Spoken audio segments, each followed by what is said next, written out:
Good morning, everyone. Thank you so much for being here once again this beautiful Sunday morning for our weekly Sunrise Project call, where it's always a safe space filled with love and compassion and our mutual desire to heal, starting with ourselves and our families. God grant me the serenity to accept the things I cannot change, the courage to change the things I can, and the wisdom to know the difference.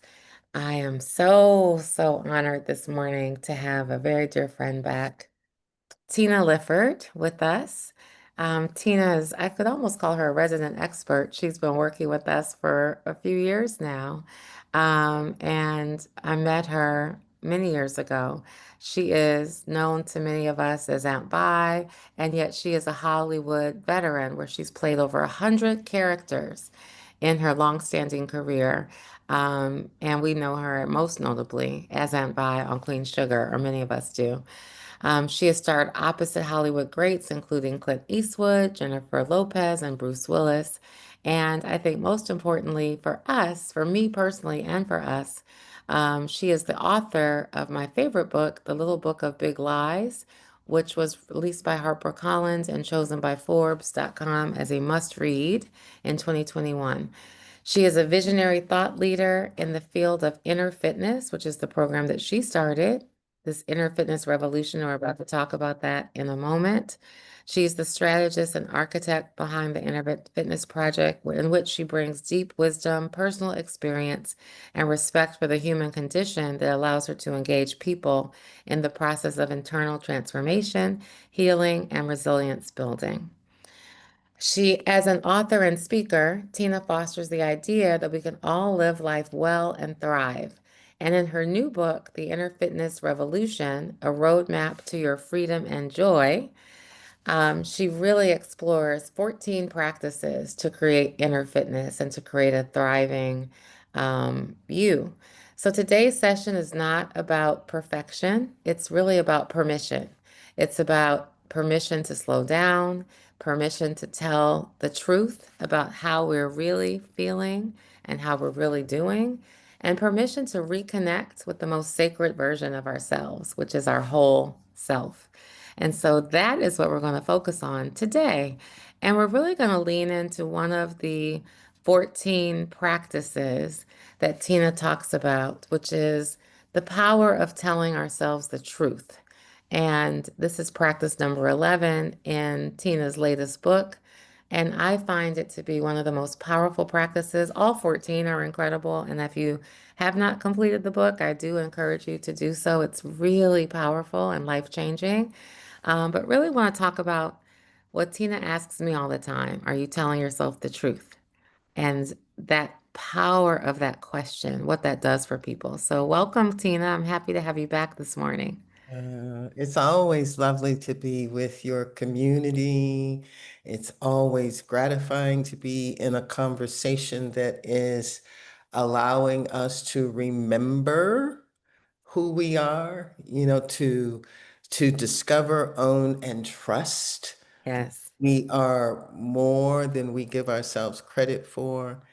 And that kind of self-knowing is not taught to us, which is right. why we have to take responsibility and teach ourselves the truth, teach ourselves to remember what our souls know.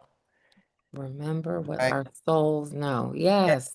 Yeah, yeah, yeah. And I'd love to start there because how many of you, most of you are not on camera, so I'm going to ask you to either use the chat or use one of the reactions, and use whichever reaction you want. But when I ask you the question of whether or not you feel that you were born whole, what is your reaction? I'd love to see the whole board if I might. I've only got the I think speaker. some people are driving to church, I know for sure. So maybe challenging. Yeah, so what I'm not asking you to be on I'm not asking for anyone to be on camera. I want to see the board. I can only see myself right this moment. Oh, I see. hmm I'd like to be in gallery You'd view. like to see gallery. Gotcha. Give me 1 second to get you Yeah, there, Tina. Sorry about that. no Stand worries. by. No worries. Mm, There yeah, you go. fantastic. Um, and and so the if someone is in the position to speak to what I just asked, then please unmute yourself and just, say whatever comes up for you regarding the notion that you are born whole, or that, do you feel whole? And what does whole mean to you? Is there anyone who wants to take that on? No takers? No takers? It's Tracy has come off camera. Hey, Tracy. Good morning. Ladies, I am in my space feeling whole today Mhm. because I think it's a day to day thing. And um, honored to be in the space with both of you as always. I feel like, yes, I was born whole. I feel that I was. And I think that there are things in life that shifted that narrative for me. And I had to get back there. Yeah, yeah, yeah. That's Mhm. beautiful, Tracy. Thank you. Thank you. And that that is that is the narrative of life, right? Mhm. I would imagine that everyone on the call understands or agrees to some level to everything that you've just said. Mhm. And the thing is that in our society, we are not taught that we are whole or that we come here whole. And because we're not taught that we are whole and that we come here whole, there are so many things that happen in the journey of life and living. Once we step into these bodies, Mhm. we wind up in a experience Mhm. where the creativity of life, life is profoundly creative. Everything that has happened is a part of the creation. And if we, you know, resist putting good or bad on what's happening, we can really reduce it to my favorite saying at the Inner Fitness Project: life, being a creative force, bumps into life as us, and we are a creative force. And when those two things connect or collide, or however you want to, whatever verb you want to use, then something is created. And it is created based upon how we respond to the bumping. So when life bumps into life, something is created based upon how we respond. And then when Mhm. we respond in a particular way, now we are carrying that response, and that response bumps into life, Mhm. or life bumps into us, and we respond. And that really does wind up being the habit of you. Mhm. I responded this way back when. Way back when something bumped into me and it left me feeling less than. It left me feeling unsure, uncertain. It left me feeling like I was broken, needing to be fixed, unworthy. You know, all the things, all the things, all the Mm-hmm. things.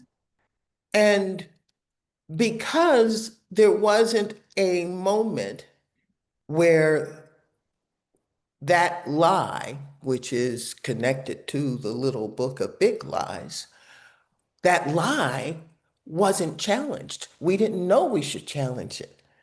We didn't know that we had taken on a lie when we felt less than because this horrible thing happened.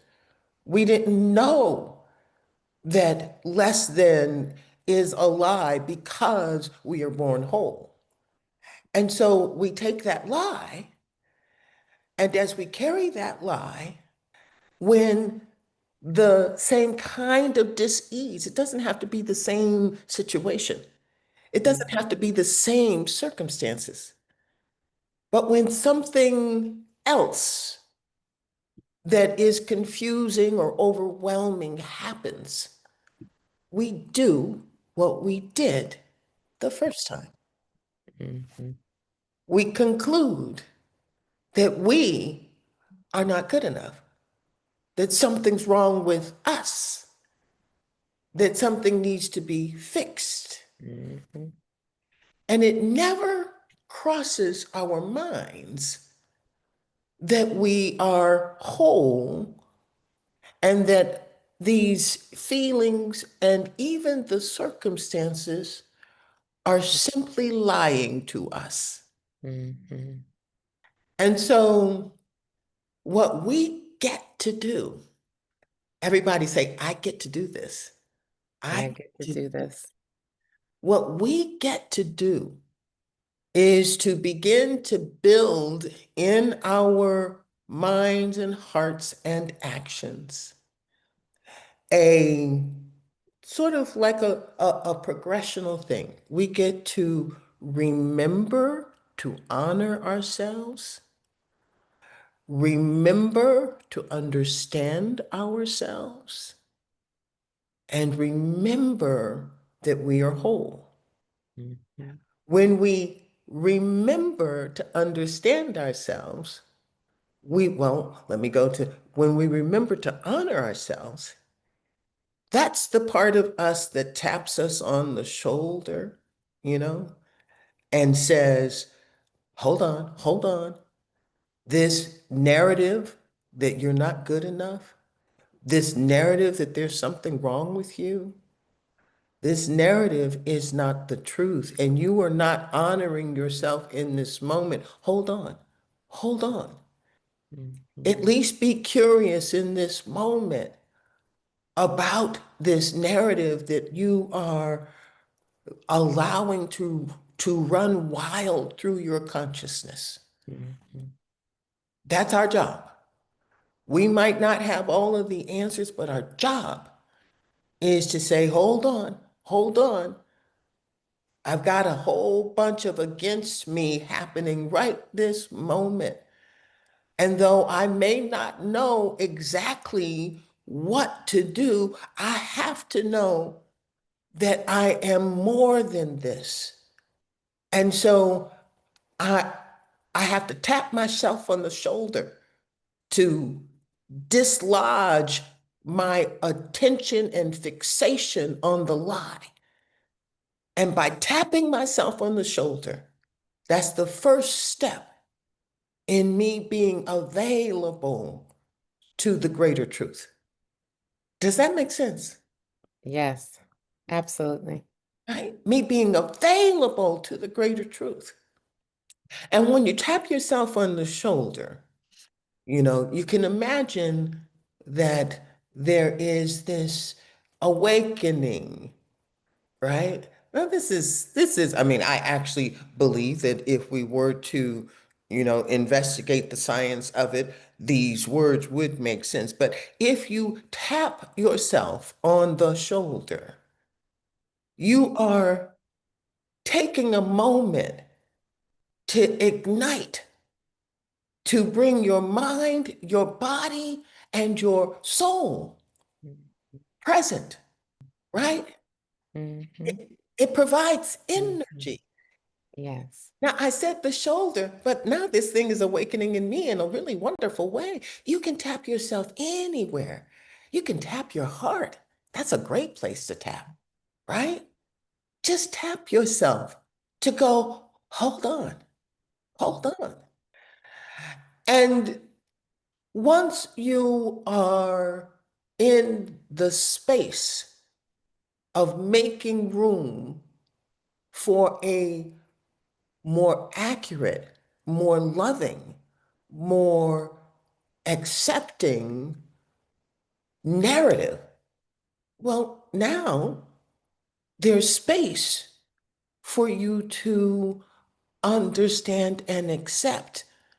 Understand and accept means I understand that I've got this history. I understand that this is the habit that has accumulated over the decades of my living with a lie that I did not know was a lie. I understand that this is something that I no longer want to carry or need to carry. Yeah. And I understand that there's more to me Mm-hmm. than the lies that I am carrying, than the dis-ease that lives in my stomach all the time, than the running from myself that I am doing, than the default to something's wrong that has become my habit. Mm-hmm. And from there, we can do something that is really beautiful. Mm-hmm. And we can choose, depending upon the circumstances, we can choose one of the practices of the 14 practices, because any one of the practices is going to help you to make more space, to remember, to remember. It's going to help make space so that you can remember to think about where you are and choose consciously how you're going to support yourself. Right. Practice, And oh, go- go ahead. No, you go ahead, please. practice number 11 is powerful Mm-hmm. because it really does. The practice says, I tell myself the truth. What happened, how I feel, what's possible, right? And most of us, when we think we're telling ourselves the truth, we're telling ourselves a lie. Because our truth up until now is connected to the lie that helped formed our sense of ourselves, Mm-hmm. right? So that Mm-hmm. tap Mm-hmm. helps you be present, to be able to at least ask yourself, is this the truth? Mm-hmm. And if what I'm feeling isn't helping me to remember that I am whole, if what I'm feeling doesn't include my wholeness, Right. then I have to tell myself a deeper truth. Mm.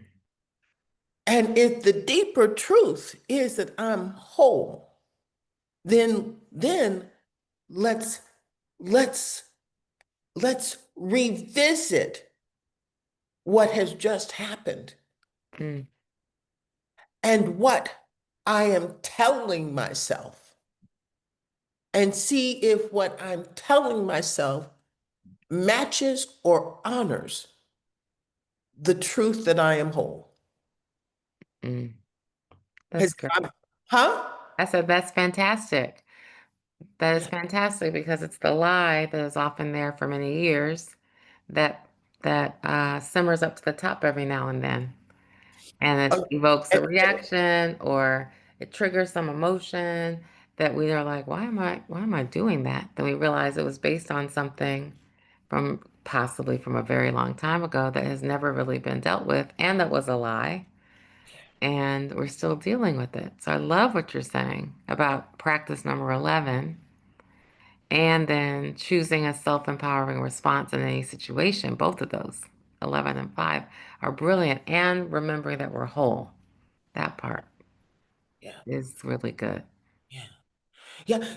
In an odd way or exciting way, or at least it's my way. As we, if the idea of we are born whole resonates, um, I, at the Inner Fitness Projects, we say that we are born whole, purposeful, and worthy. So the wholeness means that you have everything you need Mm-hmm. already inside of you. And what that means is, no, you don't have that house that you think you need inside of you, but you have the ability to choose the thinking and the behavior necessary to manifest the house. Mm-hmm. You have the thinking and the behavior inside of you that is necessary in order to debunk the lie. Right. You have the thinking and the behavior and the purposefulness inside of you to stand in front of any challenge and tell yourself the truth Mm-hmm. and make a self-empowering choice. And you can make a self-empowering choice because you have learned that you are whole and your job is to honor yourself. Mm. So if my job is to honor myself, and in this moment I am in overwhelm and feeling less than, then my job is to stop Mm-hmm. and begin with remembering I'm whole, Mm. remembering that within me, I can make a choice in this moment that honors my wholeness with myself. Yes. It may not change the circumstances out there, Mm. but if I remember my wholeness for myself inside of myself, I am now Mm-hmm. fortified. That's right. I'm fortified and I am capable of being guided and guiding my life. And when it comes to practice number 11, if I tell myself the truth, what happened, how I feel, and what's possible, we haven't told ourselves the truth Mm-hmm. until we haven't told ourselves the whole truth until we realize that there's a possibility beyond this experience. Mm-hmm. Most of us, when it comes to, if I tell myself the truth, what happened? Well, he or they or she did this. This happened to me. Mm-hmm. This left me broken. This was unfair. I did nothing wrong. And all of that stuff has mm, accuracy in it, but it's not the truth. The Mm. truth is this thing in life bumped into me, and as a creative force, I responded with the tools or lack of tools that I had. Mm. That's what happened. Those are the facts. Without the emotional narrative that can only be born out of the lie if we don't start with the truth. Mm. And then we skip over, most of us skip over how I feel. Right. So we don't say, hey, that hurt. Hey, that left, I feel discombobulated. I feel distorted. Mhm. I feel broken in pieces is very different from I am broken. Mhm. If Mm. I say I feel like I am in all of these little fractured pieces, the person, the part of me that is whole can say, ah, that's how you feel. Mhm. I have compassion for how you feel. Mhm. That is not who you are. Mm. That is not the truth. Mm. So let's work on the truth. And, Right. and the moment that big part of us, that wholeness, that undistortable wholeness is given space to say, that's what you feel, that's not who you are. We have just been given the doorway for the possibility that brings us back to our wholeness. Mhm. So, Tina, how do we do this with our children? Like, I think it's hard enough with ourselves to tell ourselves the truth, and many of us have teenagers or grown children. Um, how do we start to tell the truth or encourage our children to tell the truth? It's a beautiful question, Kelly, and the answer really is that the fish rots from the head, and the fish also swims powerfully from the head.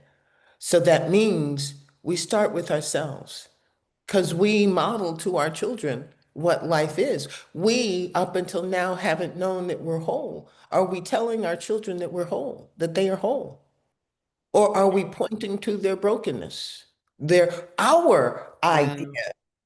our lie that we have taken on unconsciously, you know, are we sharing that lie with them? Are we saying to our loved ones, I don't care what you have done, what has happened up until now?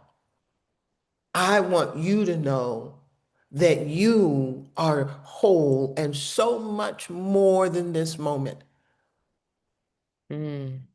And that you and I together are going to remember your wholeness. Wow.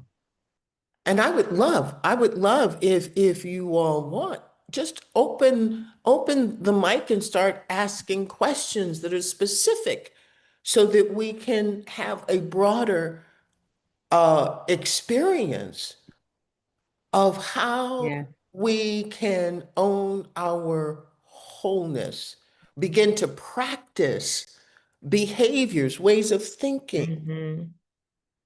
that help us return to and own our wholeness so that we can be a place where the people that we love get to discover, own, and trust their wholeness.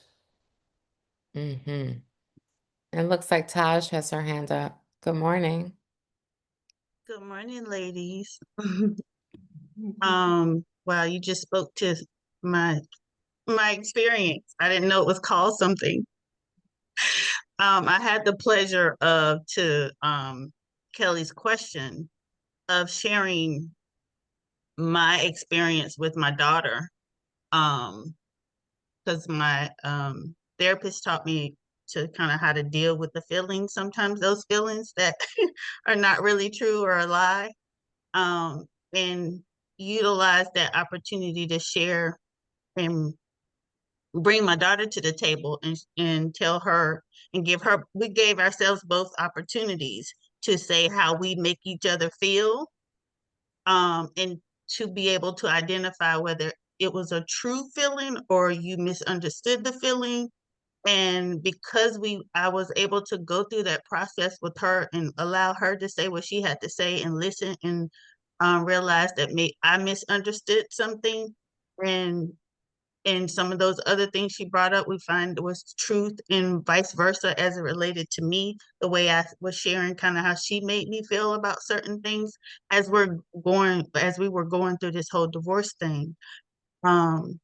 The beauty of all of that is the short version that I want to get to is the fact that she comes to me now and says, um, Mom, I want you to do that thing with my friend because they're having that problem with their, their family. So to your point is once you start working and understanding what tools to use and you started working within yourself, you can bring it to the table or it becomes a reflection because it gets to a point as well where she says, acknowledges to her, even to her dad, that she's not the same mom that you think she is. She's a very different person. So if my daughter can recognize that I'm doing the work of, remembering my wholeness, your kids will too, but you got to be open to sharing your experiences, no matter how hard they are.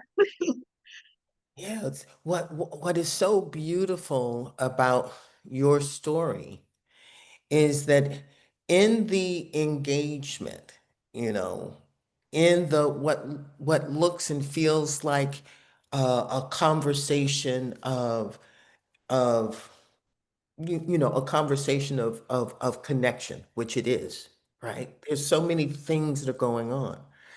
Clarity is a beautiful thing. And most of us don't give our relationships and ourselves the space needed for clarity.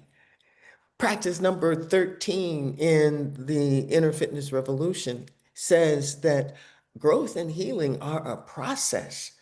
And I compassionately allow myself and others the time we need. And if we're not having conversations, how do we get to clarity? If we're not saying this is how I feel and this is what I saw or this is what I think, how do we give someone else the opportunity to say, oh, that's not what I said. That's not what I meant.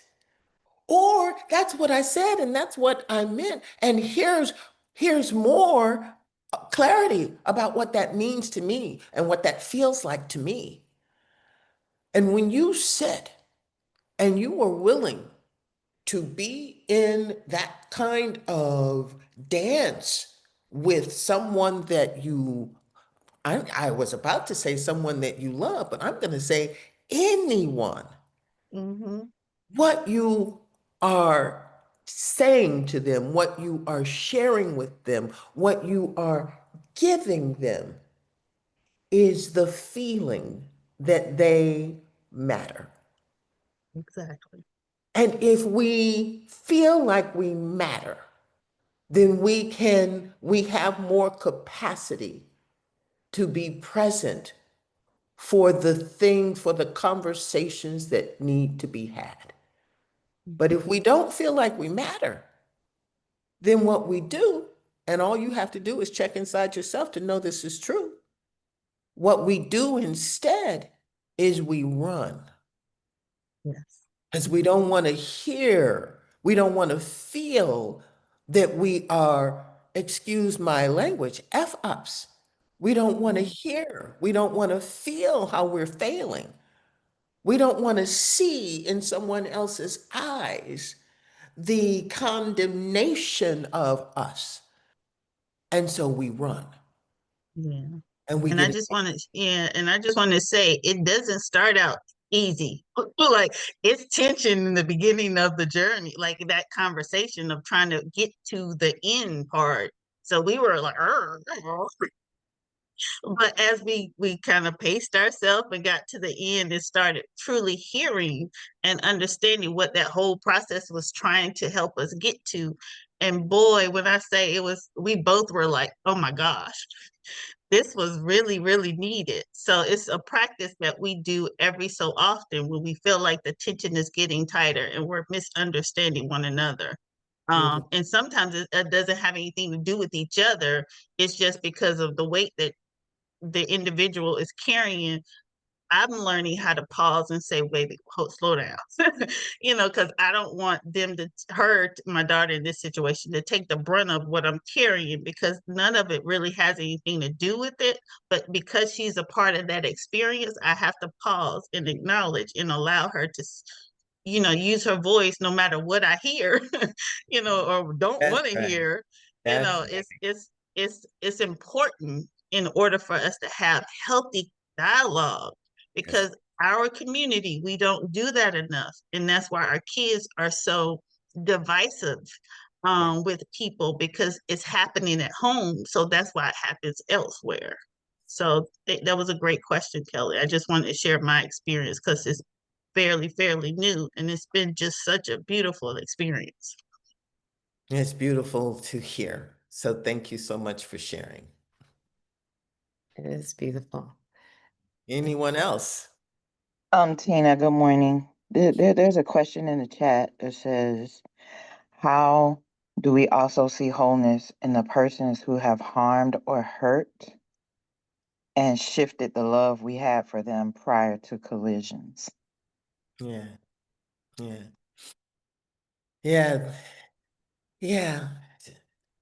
That's why starting with ourselves is so important, because as we honor and understand ourselves, we understand, and tell ourselves the truth. We understand how our lies and misconceptions can have us behave poorly.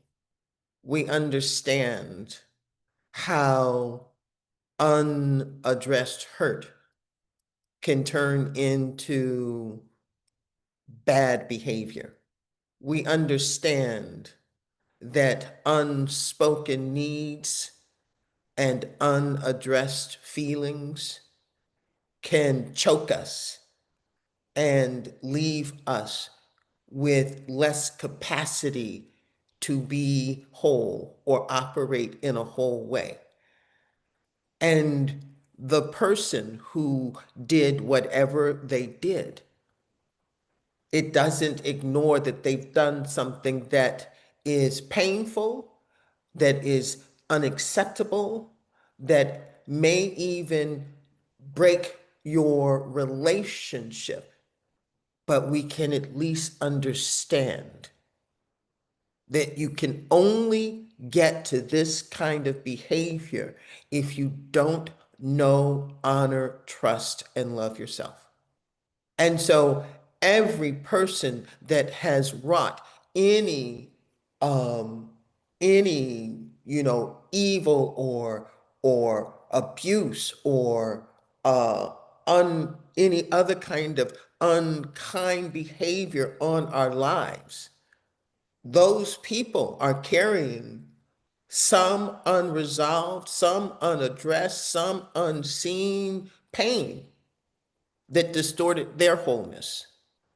It is their job, it is their responsibility to work on that. It is not your job to work on that for them, but it is your job to understand yourself enough to know that their behavior could be your behavior if you had walked in their shoes, and your feelings and your needs and your perspective was so disconnected from the truth of who you are that it left you barren and therefore engaged in behaviors that are animalistic. It is not, it is not humane the way we treat one another. It is completely and utterly survival based. Lashing out is survival behavior. Abuse is survival behavior. And if any of those statements confuse you, anyone, please unmute yourself and share so that all of us can have a greater, more confirmed understanding of what's being said. I have a question that's similar to what we're talking about this morning, and it's with my oldest, with Kyle. He called yesterday on FaceTime and he talked for 25 minutes straight about wanting to move to California to be an actor. He has zero training in acting, and I haven't seen a lot of signs of really strong work ethic. And Tina, as an actor, you know how difficult that world is. And so that there's a fine line with, I was having a tough time not telling the truth, because the truth to me is this is a really bad decision. To me, it doesn't, there's been zero evidence of the work ethic that's required to be an actor. And, all the things that I just was clicking through in my head, and the 27% of homelessness in California and the highest rate in the country, and on, the cost of living. And I asked how much money he had saved. Oh, I saved $2,000 in the last 4 years, which, is not enough to live. And so I was having a tough time because I wanted to just say the truth. I don't think this is a good idea, and yet the other options were equally bad ideas. He cannot live with me. I'm clear on that. I have boundaries now because I've created boundaries thanks to SonRise. So I'm clear on certain things that are not possible. Well, I'm choosing me. And so I have made a choice that no, I cannot have that energy until he's well in my space. And at the same time, I'm not ready for him to be homeless. And I'm not ready I'm just really stuck because I encouraged him to open his computer and look through the pros and cons. I said, set up a pros and cons chart. You're really good at Excel spreadsheets. Set up look at all the pros and cons of all the options. He said, oh, well, maybe I can live with dad and save some more money, but that's code for I'm going to end up back at your apartment because you live across town. And that's, so how do you work through telling the truth with other people, particularly your children, when the truth, one, is going to hurt them, two, is not what they want to hear, all those things. It's like, and I want to be lifting and encouraging Yeah. without encouraging something that I think is really not smart. Yeah, it's a great question, Kelly, because practice number 11 says, if I tell myself the truth, Okay, I see. I tell myself the truth. Not other people. And if you tell yourself the truth, the facts are your son, if you tell yourself the truth, your son, you feel that your son is ill-equipped and not telling himself the truth. Yes, 100%. That's your truth. Yes. And your feelings are Worry, fear, terror, upset, frustration. and you would love it if all of your feelings and your perspective became your son's truth Yes. and your possibility, so that this tension inside of you, your possibility might be what? Possible. So the tension inside of me is to release it and go to practice number one, turning my life over to a force greater than me. I printed them out from the book. So to a force greater than me that loves me and responds to my heart, that's the only real option. Because the serenity prayer says, Acceptance. Right of here on my things, neck. the things you cannot change. That's right. But it's so sad. And that's your perspective. What if? No, that's my truth. That's my truth. It's really sad. Okay, yeah, oh, that that's your truth. Yes. But right this moment, it's not your son's truth. Correct.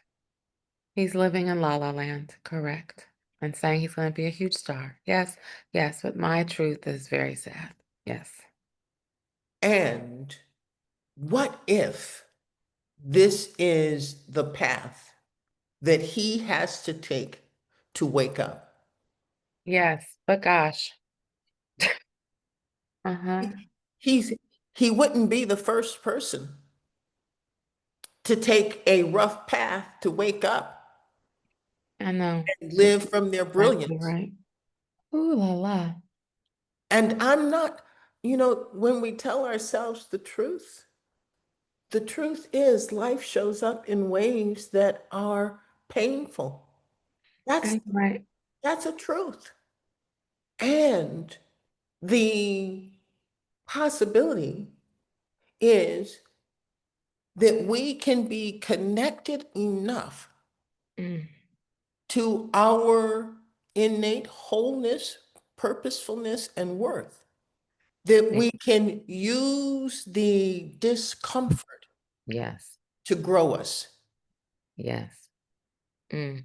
Mm. to allow us to experience our resilience, to challenge our narratives, That's right. to love despite our fears and perspectives. What we want is for things to be as we think they should be. Mm-hmm. That's right. But if you haven't ever read or heard the Taoist farmer story, Mm. I'll share it with you very quickly. And there's another person with their hand up after your story. Okay, so no, let's go to that other person first. Okay. Nishan? Yes. Hi. I kind of wanted to jump in there with what Kelly had just shared because my daughter, she had the same dream, majored in that in college. Um, there was an opportunity for her to go to California because she felt like life for her is there in California, and if she doesn't act, then there's no purpose for her being here on the planet. And so um, there was an opportunity that was created. We have some friends that lives in California. They said, "Oh, sure, she can come and she can stay with us for about 6 months until she can get on her feet and get into those opportunities of acting." And so she was there with them, didn't have to pay rent, all of that, right? And so what happened was my daughter had a psychotic break. And those same concerns that Kelly is talking about, that's something that we actually lived through.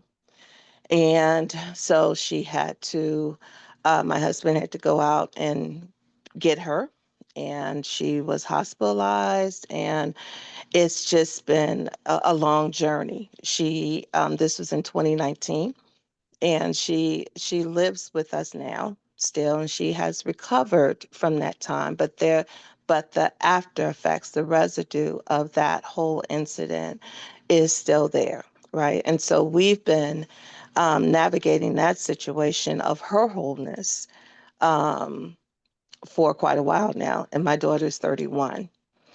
And so it's kind of difficult to kind of embrace some of what you're saying um, because of what did occur, right? And the hopes that we had for her to hopefully be able to navigate the uncertainties of trying to fulfill a life of acting when it totally unraveled her, mentally. And so when we still, as I said, been trying to deal with that. So I just kind of want to know how to, when we know that that is the truth of what our lived experience has been. How do you come back from that and shift into a place of wholeness for her, um, as well as, you know, the impact that it's had on us? Beautiful. I'm sorry to hear that about your daughter and Mhm. that journey. That sounds emotionally challenging, threatening, hard, whatever word you might want to use. Mhm. And I I appreciate, what you're saying. I know this business, and it is treacherous and it is hard, right? And here's the thing that is important, both with Kyle and it sounds like with what you said about your daughter. Mhm. You said that your daughter said that there would be no reason for her to be on the planet if she couldn't act. There was there was a disconnect from her sense of her wholeness or being or worth before she came to Los Angeles. You see, Mhm. she was looking for herself and lost and had decided in her mind, at least this is what it sounds like, decided in her mind that acting was going to be the thing that would fill what is missing and lost. Yes. Mhm. And that is why we want to pour into ourselves and reacquaint ourselves with our wholeness so that we can be a place where that can be modeled and supported, where those that we love are concerned. Because if you are empty in this world, particularly with social media, particularly with the emphasis on money, particularly with the distorted ideas of where wholeness comes from, we all are at risk of a psychotic break. Mhm. And so, you know, I never present anything as though I'm right. And your daughter was in need of a journey that would help her connect with herself. Mhm. Mhm. It was the disconnection from herself and the running and chasing, however acting got into her head, and whatever she was running towards. I don't think it was acting. Mhm. I think acting told her that she was going to get something else, Mhm. recognition, a sense of love, being loved or loving her, something. Yeah. Mhm. And so it's not the thing, it's the whole. Yes. Yes. It's the what's missing. Kyle is looking for what's missing. And what's missing is so big that he creates Yes. all of these narratives in his head, Mhm. like fame and importance and all of that, Mhm. because it's missing inside of his own being, Mhm. inside of his sense of himself. That's right. He does not believe that he has any worth Mm. without going and doing something to prove it, which is, its own setup for heartbreak. That's what I was gonna say. The word I was about to say is that's so heartbreaking. Yeah. Mhm. So unfortunately, we're out of time. I know we could be on another 2 hours, and I was thinking about that, what you were saying, and we were talking about Nashawn's daughter and Taj's daughter, I think it was, and my Kyle. It dawned on me as an idea that I'll throw out. What if there was a safe space where our young people could get the support they need in a space like an inner fitness safe space? I have no idea how to get them to desire or agree to show up, including mine, but I'd love to just talk about that because what you just said is so powerful for all of us, who are dealing with loved ones or children that don't feel worthy or that don't feel like their life is worth anything. Just what I just heard Nishan say, without acting, without something. It's like just to be whole. You started the question about, are we whole as babies? And the answer is yes. And so how do we get back to that? Being whole ourselves, but also how do we help our children get there in a soft way, and let them take their journey, which is, so I'm sharing that out loud as an idea because it would be so amazing to have a place where our kids, our young men and women could come and work through how do they chart their lives. And I don't know what the answer is right now, but Yeah. Yeah. It's a great conversation, and it's one that I am willing to be in. And I just ask that in this moment, as we are um, leaving this call, I invite you to invite into your hearts. In fact, why don't you just repeat after me? mhm. I aim to live well and thrive. I aim to live well and thrive. And I set the intention And I to, set the intention to get courageously curious about my life, to get courageously curious about my life, to see what needs to be seen in my life. to see what needs to be seen in my life. I aim to live well and thrive. I aim to live well and thrive. And I set the intention And I set the intention to heal what needs to be healed in my life, to heal what needs to be healed in my life, to stand inside myself with my arms stretched wide, to stand inside of myself with my arms stretched wide, turn around 360 degrees, turn around 360 degrees, and not bump into any you know what. and not bump into any you know what. I aim to live well and thrive. I aim to live well and thrive. And I set the intention And I set the intention to show up for myself and my life 1000%, to show up for myself and my life 1000%, to shine to shine and to have fun. and to have fun.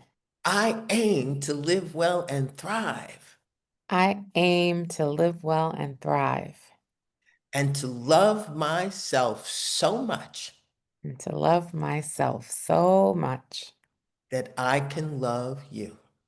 that I can love you. Yeah. That feels We, so great. Yes, that's so yes, and beautiful. I hope that you each were saying it because we want to leave this call with the sense of possibility Yes. and that the health of our families Mhm. can be inspired Mhm. by our own health, by Yes. stepping into ourselves and understanding that sense of possibility that lives within us, that wholeness that lives within us. And the more we touch it, the more it reverberates throughout our lives and touches the people that are closest to us. Yes. So So this is not the end. Kyle is not lost. You know, our children are not lost. There are infinite possibilities available for them, and their struggles can be their portal. Yes. And we must begin to hold that as their possibility. Mm. Yes. That's beautiful. Oh gosh. Okay. Wow. This has been phenomenal. Thank you so much. I know I've been moved this morning, and um so thank you, Tina, for everything you always do for us in our community. Um Tina has a 32-day program to a more thriving you, and I'm planning on talking with you, Tina, with her about creating something like that that people could sign up for within our community, possibly. It's life-changing. So even, 15, 20 minutes a day of a touch base as we work together, maybe our Sunrise community on a 32-day program could be phenomenal. So that hit me today as well. I thought this needs to happen where we can get your brilliance. 15 minutes a day Well, makes a difference. where you can get your brilliance, Our brilliance, where you our brilliance. connect with who you are and the power and the wholeness and purposefulness that is in you. Yes, yes. Okay. I received that. Thank you so much, Dr. Yeah, I'm Vicky. gonna Gonna run. close us up. Okay. Thank you, and I will chat with you soon. Thank you. And Dr. Vicky, if you can close us out with a prayer. I know we're over time, but thank you for staying. My prayer today is just amen. Mm, I have nothing else to add. Everything, this whole call was a prayer. yes, it was. Um, so thank you, Tina. Thank you, Kelly. Thank you, Dee. We will see you next Sunday. Absolutely. All right. Have a good day, everybody. Thank you so much.